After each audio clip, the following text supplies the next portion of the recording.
Thank you so much, Marco. Indeed, it was a very insightful presentation. I think my favorite part, because at Rich, we also exist on a digital platform as well. The fact that he pointed out that different digital platforms need different angles in order to make it sell and work on that particular platform. I think that's really, really true. It's something that hopefully is very, very informative to everybody who's watching.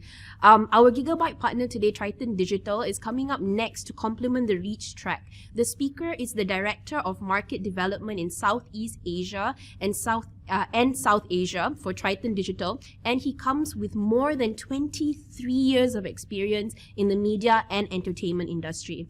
In this session, the speaker will share valuable insights on how the media works, with a special focus on how podcasts are naturally suited for the print and news medium, that it helps such organizations create a valuable and compelling digital propositions to thrill their audiences. So his name is Aditya Summanwar. We'll look forward to that. However, we are going to take a short break and we'll see you at 2:45 p.m. So grab that coffee, toilet break, and also grab that cat. You know the drill. I'll see you guys at 2:45. Hi, good afternoon. So my name is Aditya Summanwar, and I'm the Market Development Director for South Asia and Southeast Asia at Triton Digital. Triton Digital is a global leader in audio technology, and we provide services to podcasters, broadcasters, and audio publishers, and we help them to distribute, measure, and monetize their content. I'd like to take this opportunity to thank the Star Group to invite us to be a part of this Digital X Data event 2020. And what I'd like to talk to you about today is podcasting and print. So this is a match made in heaven, and really what I would like to emphasize here is that going forward, this opportunity is not one to be ignored. So I'm going to let you read that and let that sink in for just a second. So the daily news podcasts make up less than 1% of all those produced. So essentially, in the millions of podcasts that are made, only 1% are daily news. Yet, 10% of all of that consumption happens around that 1% of content. Therein lies the opportunity. But then again, don't take my word for it. So the analysts project that podcasting in general, and I will drill down to this more narrowly on print, are saying that podcasts will see 22% growth over the next 5 years. If you look at all of the industries, some of them, the traditional media industries are seeing degrowth. Some of them are trying to reinvent themselves. If you look at the table on the left there, or the chart on the left there, which talks about music and radio and podcasts, and then you explode the podcast piece out of that, we see that podcasts are going to take up and make up for 1.5 billion listeners, and it's going to generate revenue in excess of $4 billion in the next 5 years. It's really not an opportunity to be missed. So just drilling down into that sort of audience growth, right? So if you look at what podcasts mean for traditional media in general, it means that you get access to a much younger audience in a different space. Now, Triton Digital does, partners with Edison Research in the US, and we do a report called the Infinite Dial every year. What we find, and what we have found in the Infinite Dial, is that podcasts is a medium that attracts younger audiences. Now, that in itself being a statement to traditional media to take into account that, if you want to really cross over that barrier, yet maintain your journalistic integrity and reach out to that audience that's consuming in a different space, podcast is a great way to do it.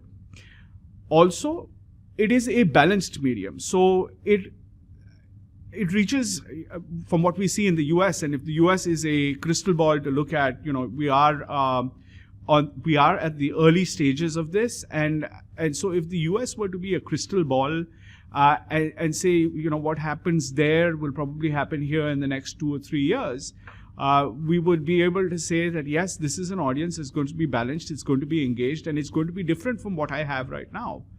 So just sticking to that note, why does being in podcasts help you as a publisher, a newsprint or a magazine publisher, right? So what it allows you to do is it allows you to reach your audiences in different spaces. If you look at reading a book or reading a paper or watching TV or watching YouTube or consuming content in any way where you are leaning front or you are actively engaged in that content, means that you can't do anything else. However, in the audio space, what you can do is you can consume that media as well as do other things. It allows you to multitask. So it's when I say it's a lean back, it's a little bit of a lie, because you don't lean back. You know, podcasts get consumed when people are going on walks, people are at the gym, people are doing other things, driving cars, commuting. And so it allows you to reach that audience in different spaces. It allows you to reach new audiences, younger audiences, like I just demonstrated. So younger audiences consume media very differently, and to be able to really transition yourself from the old media to the new media, you need to be present in places where they are. The other thing it does is it allows you to increase your social visibility. Now, all print and all news outlets have great amount of social reach, right? And that's largely around impactful pictures, great amount of text, videos. But this gives you that added dimension of social consumption in audio. The other thing it does is it allows you a great deal of insight. So with the measurement, being a digital platform, obviously measurement is something that is an expectation, and it's a downright requirement when you publish content.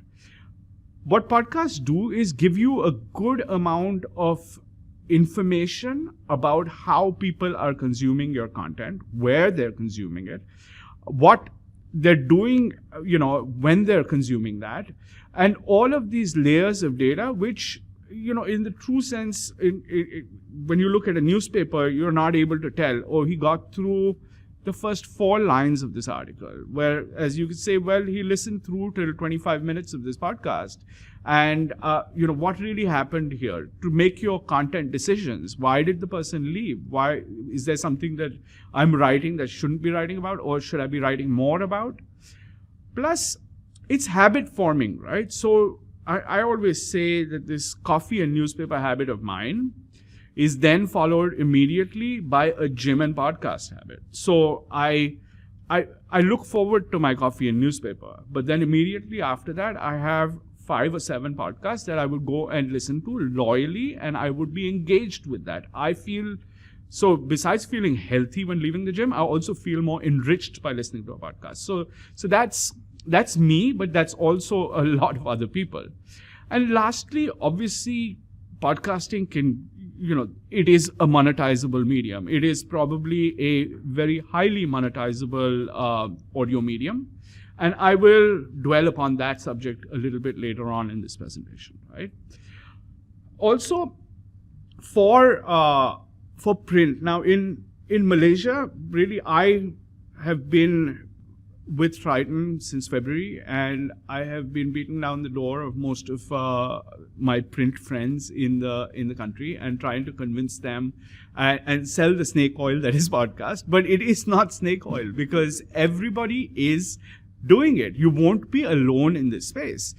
Probably the most definitive example of this is the New York Times and the Daily, and one of my personal favorites. I'm from India, so the 3 Things podcast that the Indian Express does, and these are really platforms to be able to give journalists who are natural born storytellers the depth and the breadth of expression, of really bringing out their journalistic qualities, of being able to tell a story in the way that the story should have been told, not confined by column centimeters or what the editor has to say. Well, the editor still has something to say, but this is really where you can pick and go after. You can go after a story, follow that up, even if it can't make it into tomorrow's edition, right? That is something that is that the platform allows. It allows you to spin off from one particular story and just kind of go down that in great detail, interview people, all of this stuff, right? But more than everything, it is a habit, and it is something that a lot of people are doing. I mean, we're going to have billions of listeners listening to podcasts. So it's certainly a space that should be considered. News and podcasts, again, like I said, and this is probably reiterating that opening slide of mine, which was to talk about that 1% of podcasts are daily news. And really, why isn't there more? Because it is a habit. It is something that is easy to distribute. It is something that you are already creating as newspapers and news businesses. And so it is just offering up the audiences a new way of consuming in a way that they might find more convenient in some cases, because they may feel like they don't want to be leaning front, and they want to lean back and do other things while consuming this. And so that's the big opportunity here. Obviously, being a part of that revenue growth that podcasts are going to see is something that newspapers are naturally fit to do, and I will talk about that as well in a little bit. So why is it such a perfect partner? And I will go on about this a little bit, right? Because I said that they are, number one, it's a habit-forming media consumption. So podcasts, generally, you would subscribe. It would be there in your list of subscribed podcasts, and you would listen to it every day, go back there. You're engaged with the hosts. You're engaged with the people the journalists that are telling you those stories. The second thing is that podcasts, and I've been on several panels that have spoken about this, what makes a podcast successful? So obviously the content has to be great, but besides that, because you want to form that habit, podcasts need to be frequent. They need to be something that comes out and refreshes itself on a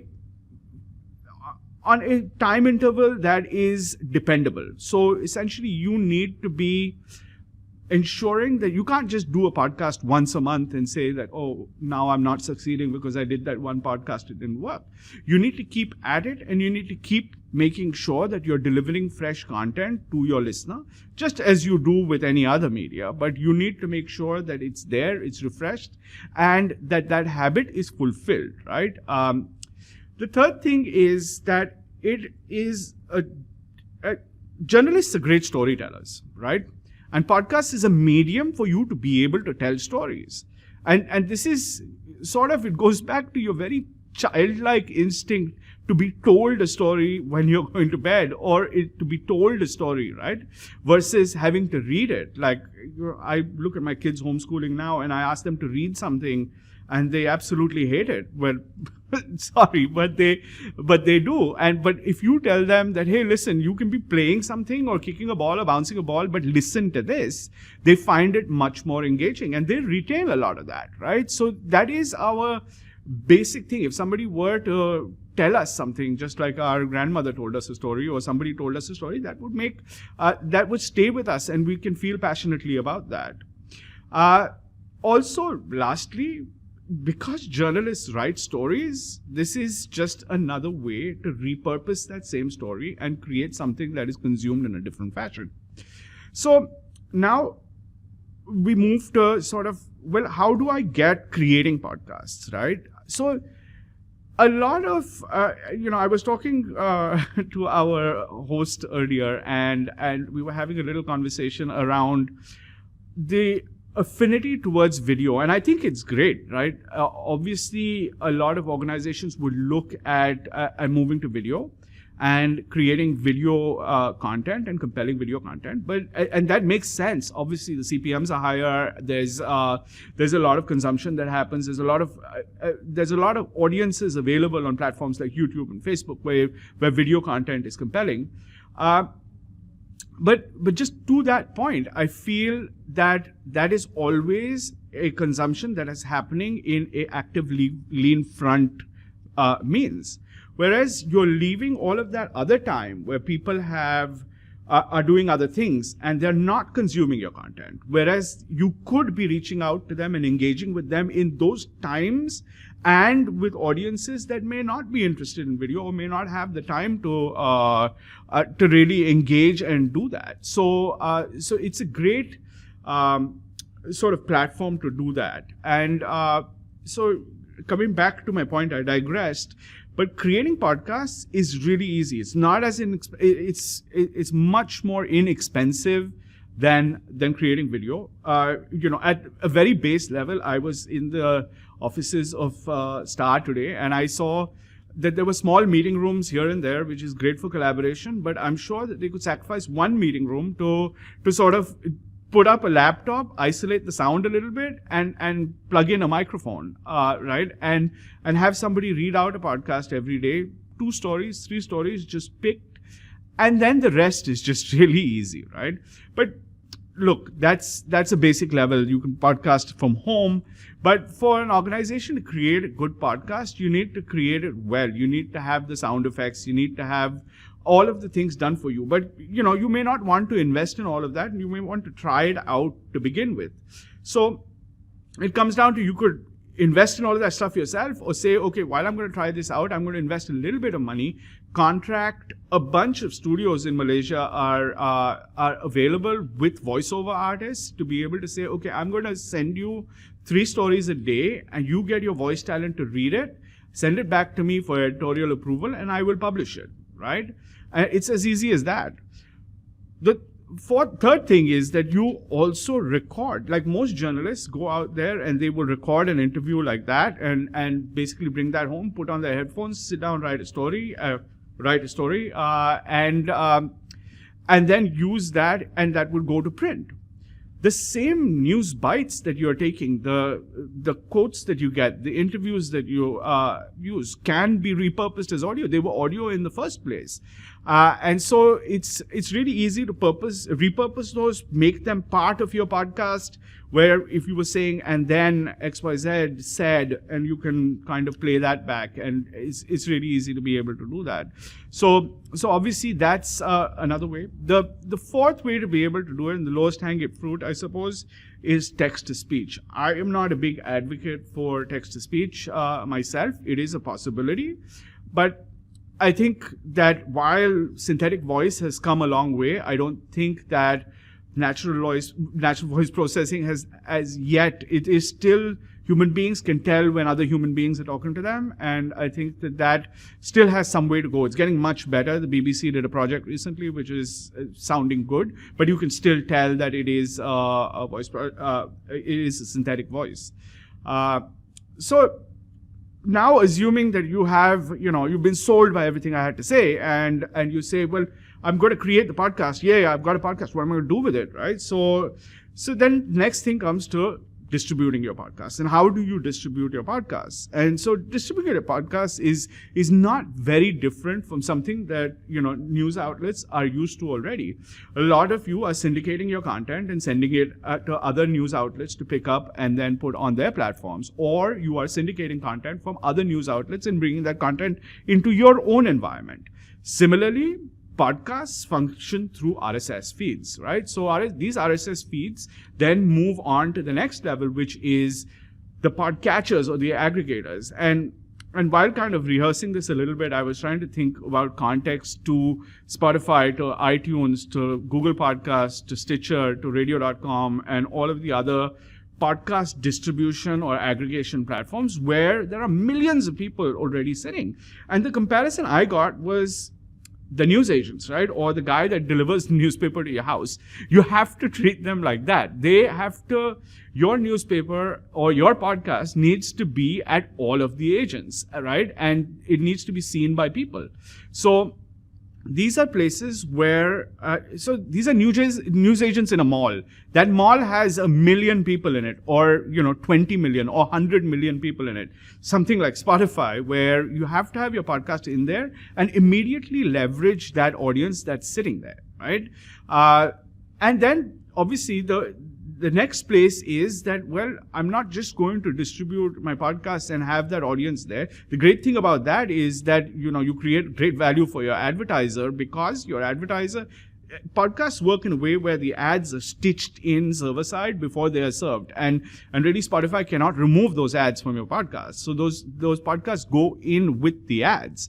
And you can now kind of use their audience to monetize your content, which is a great beneficial tool, right? But besides that, the biggest value you get is by having that audience on your own digital properties. So you could, there are podcasters that do this, where they essentially put 3 podcasts on Spotify and then try and drive back audiences to their own property, or they put only teaser content on podcatchers and bring that back to their own properties for the full story or for the in-depth story, where you can really enjoy that first-party data and you can get that registration data, and you can then create a much more compelling proposition for your advertiser if that's the way you're going to monetize podcasts. Podcasts are easily distributable, right? So WhatsApp, Twitter, Instagram, all of them, there is a way to get your podcasts out there. Your existing social channels would be refreshed with content that is not just video and text. And now you have audio as well. So it's kind of watch, listen, and read, right? And all of those 3 consumption methods for human beings would now be covered. And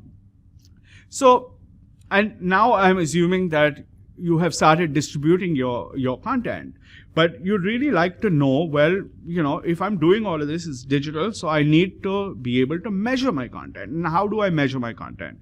So, the IAB, the Interactive Advertising Bureau, and this is not something that you have to go and convince an advertiser to say that, hey, listen, buy my podcast because I got XYZ. There is a currency. The IAB V2 guideline, now the V2.1, which was published yesterday, kind of defines how podcasts are to be measured and what the currencies are around measuring that.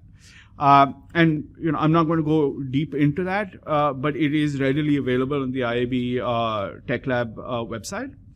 And what we use, or what generally is used in the world, is downloads as a currency for podcast measurement.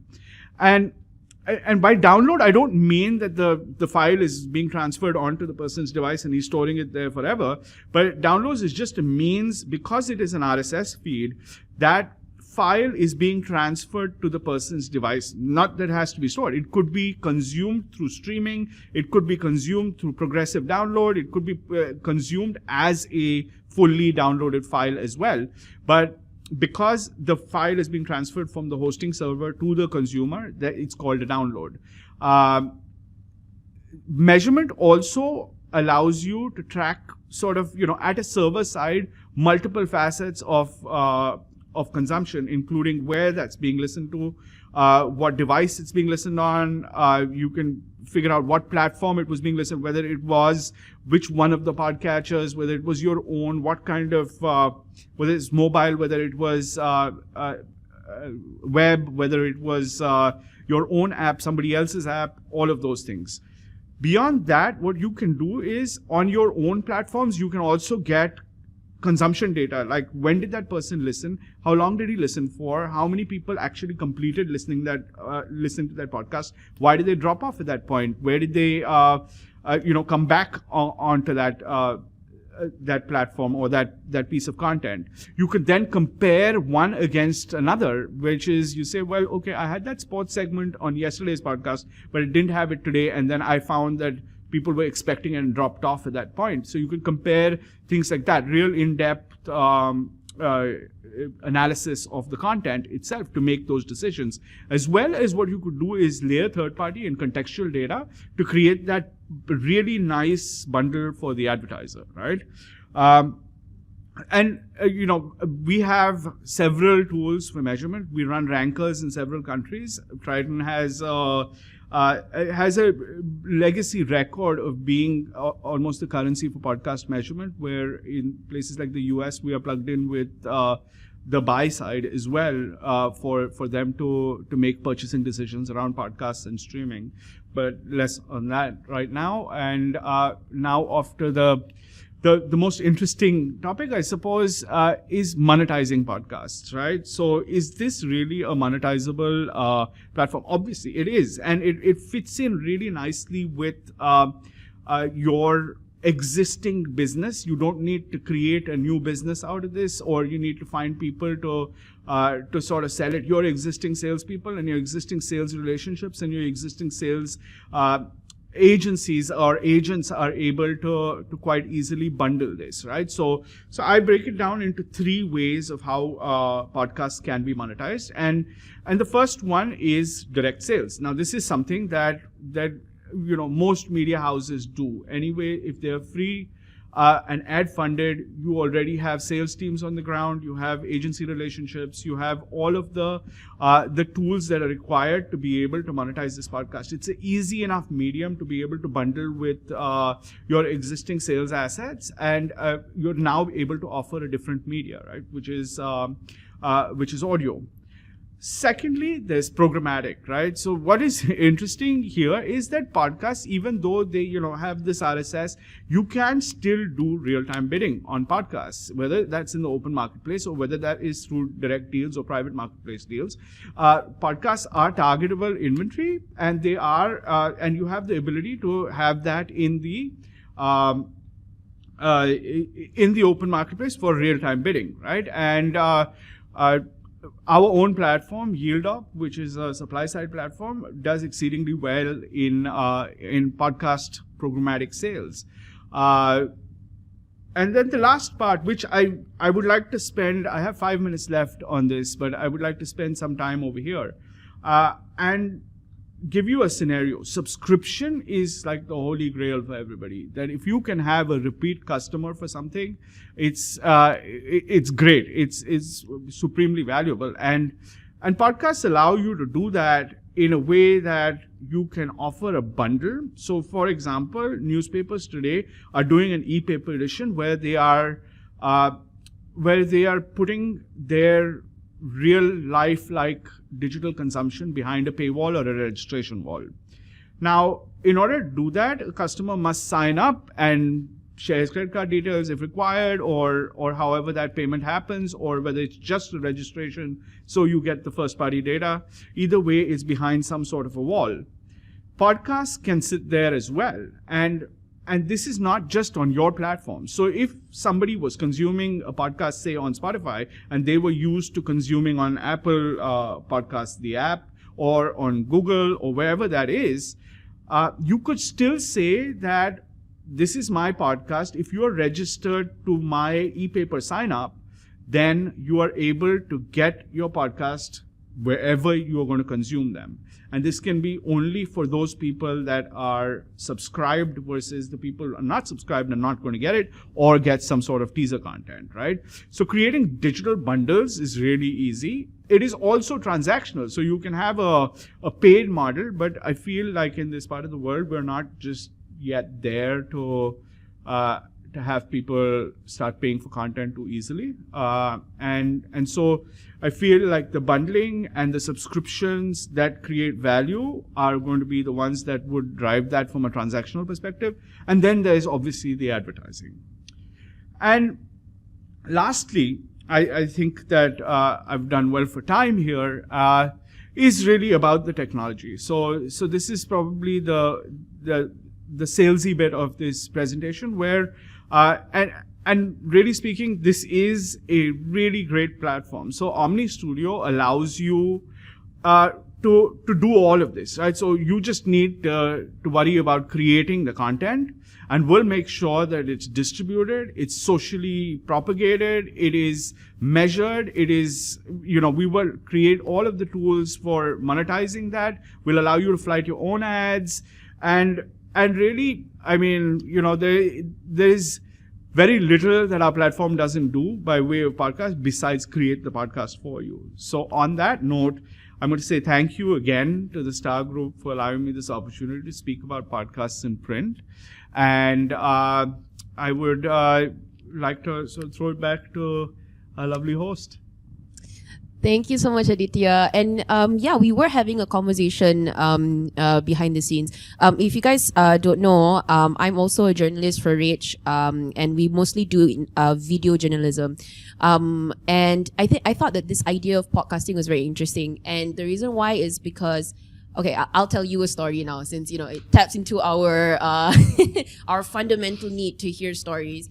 I remember when I was growing up that I was a voracious reader. Not to boast or anything, but I was. So it was like 2 books a week, active reading. And then recently, I think in the past 5 years, what I've noticed is that as opposed to reading actively, what I would do is I would get my information from YouTube videos or, from podcasts. And the reason why I did do that was because for the exact same reason that you did. You mentioned, right? Like I could be dancing, or I could be, okay, maybe not dancing. I could be cleaning my room. I could be driving. I could be brushing my teeth, in my private moments where I'm doing other things. When I say private moments, I mean putting a mask on and chilling at home. And I would listen to information, and that's how, I absorbed it. And you're right, it is a habit.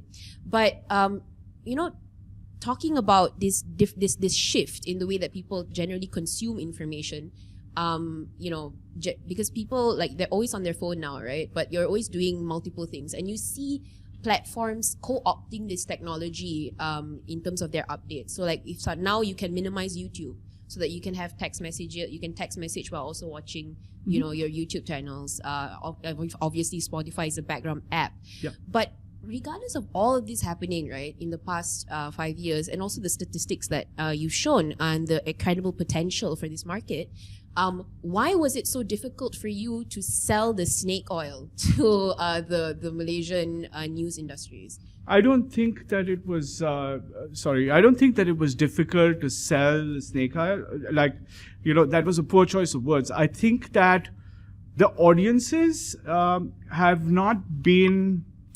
I think the audiences are ready now. I think one thing that has happened, as disastrous as COVID has been, is I think it gave people the time to try and explore new medias. The habits that were formed, but I think that now what's happened is that people had the time to explore. The kind of data that we look at shows that the podcast growth in this market has been double digit in this last, just in the last 10 months, right? A lot of the podcasts that are being consumed are actually international podcasts. So one has to ask whether that's because just local content producers haven't created podcasts yet, or is it something that, that there isn't that engaging content yet. And really people have started to take notice of that now, and I think it's the perfect opportunity and the time to be able to get into it. So I don't think it is that they didn't do something, or we were not able to sell it. I think that the entire market, radio broadcasters have been doing amazingly on podcasts. Their numbers are all there. But when you come to specifically news, I think that it is now time. People have consumed more news in this they just want to know what's in store for them, right? So I think it's given us that little push. It's given podcasts that little push that was required. It was already on a growth trajectory. And now I think that, COVID-19 has unfortunately, given it that push where people have found the habit, and I'm sure that publishers will follow, right? So it's not that it's sort of I missed something. It was just that it's the right time and we're the right place, I think. Yeah, thank you for that. I mean, sorry, I think maybe I phrased that question a little bit off. I guess I was wondering maybe why there is, but you answered it anyway. I guess I was wondering why there was a reluctance to embrace this new format. But yeah, you did definitely answer that. I think Sorry, we have I'm going to continue talking, but it's okay. We have questions from you all. So let's hear from the audience. We have Abdul from WebEx. Yep. I have done some podcasts for my clients. Are there any marketing tools that you can suggest to reach the right podcast listeners? Right. That's a great question, right? So how do you reach the right podcast listeners? And I think that there's a couple of things in that question. So, what are great marketing tools? Let me start with one, right? I think the podcast itself is a great marketing tool. So, if you want to reach podcast listeners and you want to reach the right podcast listeners, what I would say is look at other podcasts that are like your podcast and then advertise your podcast on that podcast, right? So that way, what you do is you propagate. So say suppose, right, you were doing a podcast around cars, and maybe there was another podcast that was around cars or bikes, right, for that matter. So you could use that as a means to be able to market your existing podcast. So that's one. Secondly, obviously, the social channels are huge. They're, podcasts, you're able to take snippets, send them across virally, whether that's on WhatsApp, whether it is, creating just audiograms on Headliner that can be put on Instagram, that can be put on Facebook. There are great tools like Headliner that allow you to be able to do that. And I would say that, your audiences are the best people that will propagate. The shareability, the social channels that they use are the best marketing tools. So if you have a loyal audience, reach out to them, tell them to subscribe, tell them to kind of, make your podcast go viral. Thank you. And that was a really good reframing of, I think, the way that you think about it, right? Because if you think about marketing tools, usually you think about advertising to different platforms. But this is kind of like, if you can market your own podcast on someone else's podcast, that's kind of like the Star advertising on, New Straits Time, or the New Straits Time advertising on the Star, which never happens. But Exactly. It's a kind of a unique opportunity that I guess you have in the podcast industry. Yeah, that's interesting. Okay, so we have another question from Shilda from Facebook. Hi, Shilda. So, okay, this is an interesting question. I'm a journalist and a voice talent. Hi. How do I get potential clients to engage my voiceovers? Is there any podcast community databases that I can sign up for? That's a good question. Podcast community databases, yes, there are. And in fact, on our platform, on Omni's platform, now I'm completely blanking on the name of it, but if Sylvia, you can I'll find a way to get in touch with you, but there is a database of all of the podcast creator talent, right? Where people are able to come and reference and reach out to you directly, as well as if you have a show, it talks in depth about who you are and what your background is, etc., etc. It's sort of IMDb-ish platform that allows you to speak about who you are and what you've done. Thank you. Ooh, Sheila, I think that's, he's encouraging you to start your own podcast. I'm also encouraging you. All the best to you. Godspeed. We have another question from Xiao from WebEx. You mentioned that audio content are usually consumed with a more laid-back attitude as compared to video content, which require a dedicated lean-forward time. Are audio contents expected to be on less serious topics or issues? Yeah, so when I said lean back, I kind of corrected myself where I said, well, consumption is not really lean back. It just means that consumption is possible without having to be actively engaged, while you could still be active. And I think that, to your second question, which are content, or is content expected to be less on less serious topics or issues?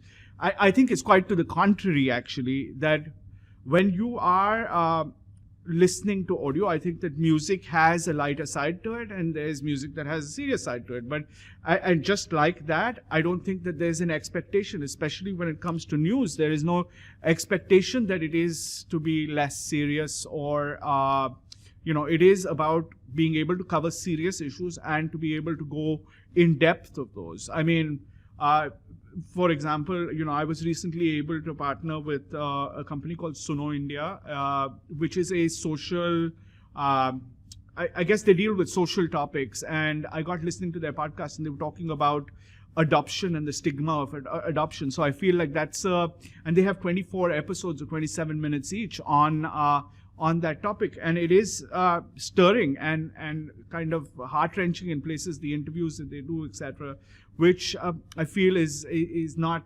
necessarily less serious. So absolutely not. Their audio can be as serious as you want it to be. I don't think that there's any expectation for it to be less serious. Thank you for that answer. I think the question definitely strikes a chord, because I guess when you think about audio, right, you think about radio, which is like generally very light, except for BFM. BFM does right. They have their podcasts and they have absolutely, their in-depth ideas. So that's interesting. I think we've learned a lot, and I think definitely according to the questions, I'm pretty sure people were really engaged, because when I was coming out here, I'll tell all of you guys now, you will probably at one point passively listening to this if you're at home you're doing something else, and then listening to the podcast, listening to this conference, and that's generally what you do with podcasts as well. You're already doing it, it's possible. I just want to thank you so much for all of the information that you shared. Absolutely. And I look forward to having you on the panel discussion after this. Thank you. And for all of you guys, I'll see you soon. I've changed my seats, and then I will introduce the panel. Bye, guys.